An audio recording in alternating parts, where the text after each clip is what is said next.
আপনি কি জানেন যে এই দেশেরই এক জায়গায় একটি হিংস্র শিকারী প্রাণী বেঁচে রয়েছে মানুষের পাশাপাশি একই জায়গায়, শান্তিপূর্ণ সহাবস্থানে? কোথায় ভারতের সেই জায়গা যেখানে সংরক্ষিত অরণ্য না থাকা সত্ত্বেও বন্যপ্রাণীরা খুলে দিয়েছে অর্থনীতির এক নতুন দরজা স্থানীয় মানুষের কাছে? আসুন শুনি। আজকে এমন একটা জায়গার কথা বলবো যেখানে ভারতের একটি ওয়াইল্ড লাইফ অ্যাক্ট অনুযায়ী শিডিউল্ড 1 প্রোটেক্টেড অ্যানিমেল রয়েছে, কিন্তু তারা কোনো অরণ্য বা প্রোটেক্টেড এরিয়ার মধ্যে নয়, রয়েছে মানুষের মধ্যেই, মানুষের সহযোগিতায়, মানুষের সাথে।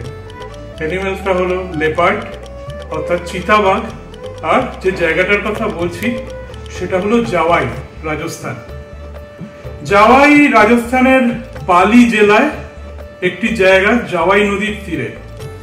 এখানে উদয়পুরের মহারাজারা একটি বড় বাঁধ নির্মাণ করেছিলেন 1950-এর দশকে।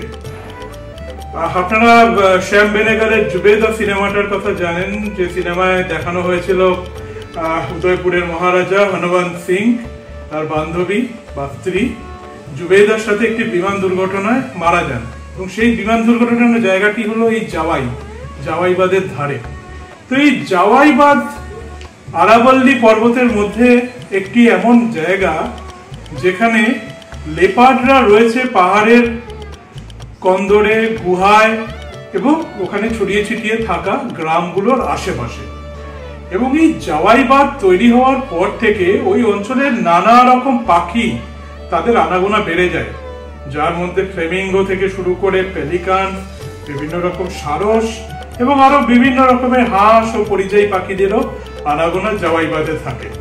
কিন্তু এখানকার মূল যে বাসিন্দা এবং এখানকার ইকোসিস্টেমের যে অ্যাপেক্স প্রিডেটর সে হলো লেপার্ড।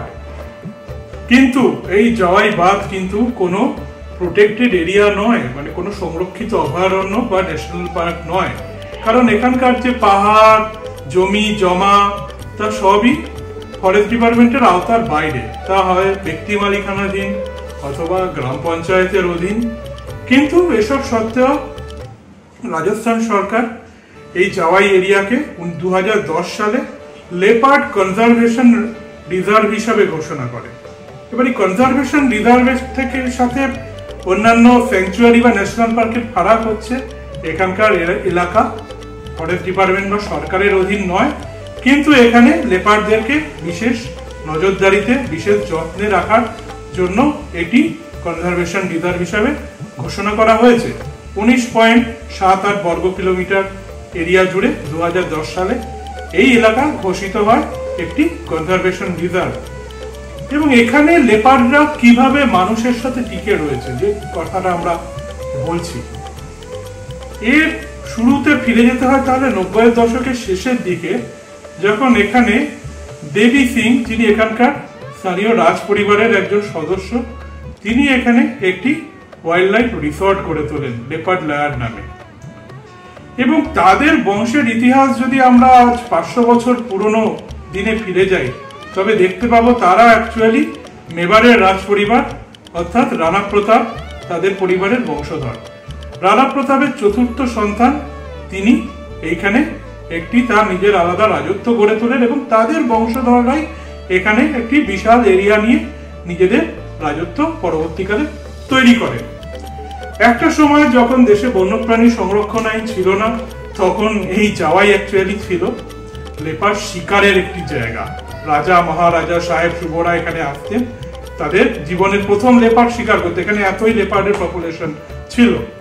বন্যপ্রাণী সংরক্ষণ আইন পাশ হওয়ার পর সেগুলো বন্ধ হয়ে যায়, এবং 90-এর দশকের শেষের দিকে এই রাজ পরিবারের সদস্যরাই মনে করেন যে এখানে লেপার্ড দেখানোর জন্য একটা ট্যুরিজম অ্যাক্টিভিটি শুরু করা যেতে পারে।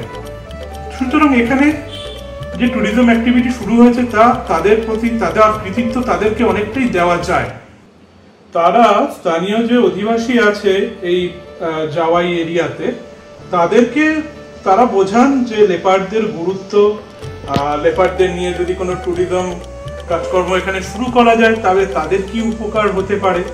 বস্তুতপক্ষে এখানকার যে মানুষ ভারতের আর বেশিরভাগ জায়গার মতোই লেপার্ড বা অন্যান্য জীবজন্তুদেরকে একটা শ্রদ্ধার চোখেই দেখে, ভগবানের সাথে তাদের রিলেট করে লেপার্ড তাদের কাছে এই জায়গাটার প্রাকৃতিক সুরক্ষা দেওয়ার জন্য ভগবান প্রেরিত দূত, এরকম তাদের মধ্যে একটি বিশ্বাস রয়েছে। সেই কারণে এখানে লেপার্ডদের সাথে সহাবস্থানের একটা বিষয় আগে থেকেই ছিল। তা সত্ত্বেও এখানকার একটা বড় অংশের মানুষ যারা রাবারি সম্প্রদায়, আপনারা সত্যজিৎ রায়ের সোনার কেল্লায় দেখেছেন সেই বড় বড় লাল পাগড়িওয়ালা বা যে লোকগুলো, তারা রাবারি সম্প্রদায়ের মানুষ এবং তারা মূলত প্রাচীন কাল থেকেই পশুপালন তাদের জীবিকা। তো তারা অনেক সময় কি করতো, তাদের পশুদের লেপার্ড মেরে দিত, তুলে নিয়ে যেত, তার ফলে অনেক সময় লেপার্ডদেরকে মেরে ফেলতো। এই ব্যাপারগুলো বন্ধ করতে এই দেবী সিং এবং অন্যান্য যারা ট্যুরিজমের কাজ শুরু করেন এখানে, তারা তাদেরকে বোঝান এবং আস্তে আস্তে আস্তে এখানে এই লেপার্ড দেখার জন্য ট্যুরিজমের বিষয়টি বাড়তে থাকে। এবং এরপরে 2010 সালে বেশ কিছু গ্রামকে নিয়ে একটি ওই কনজারভেশন রিজার্ভ রাজস্থানের সরকার ঘোষণা করে, যার মধ্যে জিবদা, তারপর বিশালপুর, এই ধরনের বেশ কিছু গ্রাম এর মধ্যে আসছে। এবং এই যে ট্যুরিজমের কাজ, এতে সাধারণ মানুষও অনেকটাই যুক্ত হয়ে পড়েন। কেউ জিপসির সাফারি ড্রাইভার হিসাবে, গাইড হিসাবে, এবং বিভিন্ন যে রিসোর্ট এখানে তৈরি হয় সেখানকার কর্মী হিসাবে, কেউ কেউ এখানে হোমস্টে চালান, কেউ কেউ এখানে ফটোগ্রাফার হিসাবে অন্যান্য ফটোগ্রাফারদের গাইড করেন।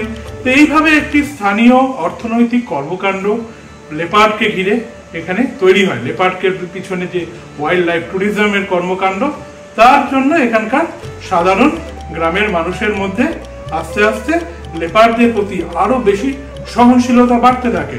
এবং বিগত বছরগুলোতে দেখা যাচ্ছে লেপার্ড কিভাবে এখানে গ্রামের আশেপাশেই রয়েছে এবং স্থানীয় মানুষদের সাথে তাদের ম্যান অ্যানিমেল কনফ্লিক্ট, যেটা এখন ভারতের বিভিন্ন জায়গায় দিনে দিনে বাড়ছে, সেই ঘটনা এখনো এখানে কম।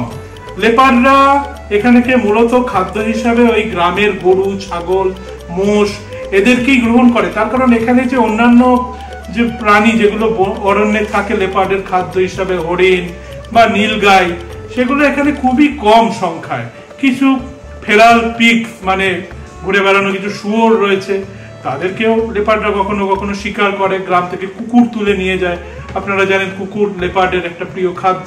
কিন্তু মূলত এই গরু, ছাগল, মোষ গ্রামবাসীদের পালন করা, তার উপরেই লেপার্ডরা টিকে রয়েছে। এবং গ্রামবাসীরা কিন্তু এর বিরুদ্ধে কখনো রিটালিয়েট করে না, তারা এর বিরুদ্ধে কোনো অ্যাকশন নেয় না যে লেপার্ড আমাদের গরু তুলে নিয়ে গেল, আমরা কিছু ক্ষতি করলাম। তারা ব্যাপারটাকে মেনে নিচ্ছে, তাদের ক্ষতি হচ্ছে কিন্তু তারা মেনে নিচ্ছে। তার কারণ এইভাবে ট্যুরিজম এখানে একটা অর্থনৈতিক কর্মকাণ্ড জাল বিস্তার করেছে, যার ফলে লেপার্ড সংরক্ষণ এটা কোনো সংরক্ষিত অভয়ারণ্য না হওয়ার সত্ত্বেও একটা জায়গা করে নিয়েছে ভারতের মানচিত্রে।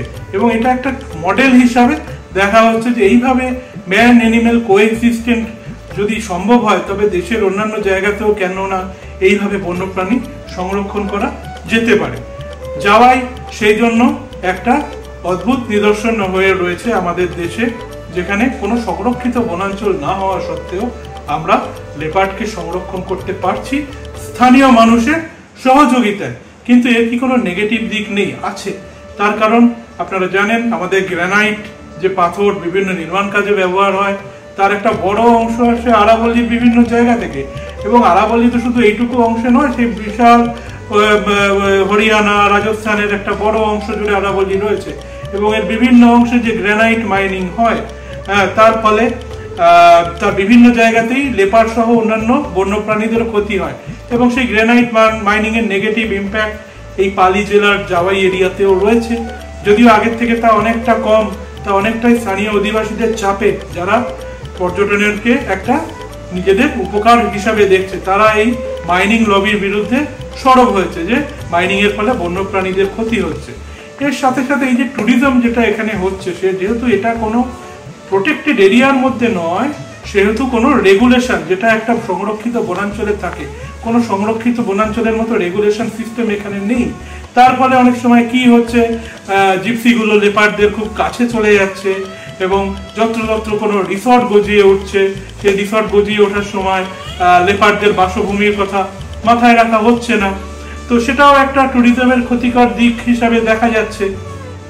তার সাথে সাথে মাইনিং লবির ক্রমাগত চাপ রয়েছে এবং এই যে স্থানীয় মানুষের সাপোর্ট পাওয়া যাচ্ছে ট্যুরিজমের জন্য লেপার্ডদের প্রতি, কিন্তু স্থানীয় মানুষ কতটা স্টেক হোল্ডার বিভিন্ন ট্যুরিজম প্রজেক্টে সেটাও একটা প্রশ্ন।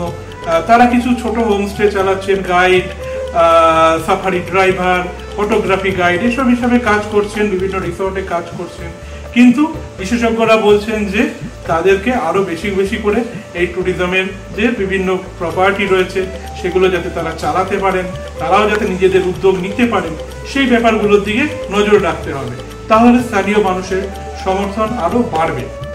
এই যে লেপার্ডরা এখানে গবাদি পশুদের তুলে নিয়ে যাচ্ছে এবং যার জন্য কোনো সংরক্ষিত বনাঞ্চলে একটি নির্দিষ্ট ক্ষতিপূরণের ব্যবস্থা থাকে সরকারের তরফ থেকে, সেটা কিন্তু এখানে নেই।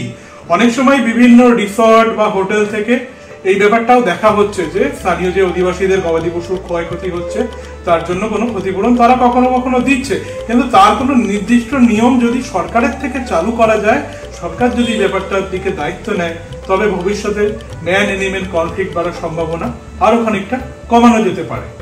তো এই সমস্ত নেগেটিভ বিষয় থাকলেও এই যে মডেল জাওয়াইতে গড়ে উঠেছে সেটা অবশ্যই সারা দেশের কাছে একটা অনুকরণীয় পদক্ষেপ এবং আমরা আশা করব রাজস্থান সরকার তথা কেন্দ্র সরকার জাওয়াইকে আরো বেশি সুরক্ষা দেবে।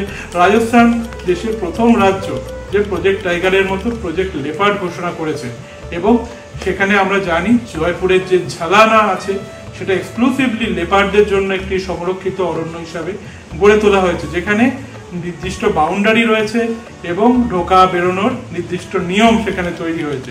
এই রকম নিয়ম কানুন জাওয়াইতেও তৈরি করা যায় কিনা, লেপার্ডদের বাসভূমিগুলো আরো বেশি সুরক্ষিত করা যায় কিনা সেইগুলো ভেবে দেখার অবকাশ আরো রয়েছে।